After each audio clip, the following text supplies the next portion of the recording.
This Metro Rail goes back many, many years. They had been planning this since the 60s. When I first got involved, the concern was that Herndon would be bypassed.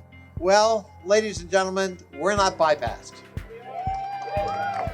Building environmentally sustainable communities, building equity and opportunity is the way of the future. It's a great asset, and it's going to help contribute to so many of the goals we've set for this county, including economic development. We truly do have something to celebrate.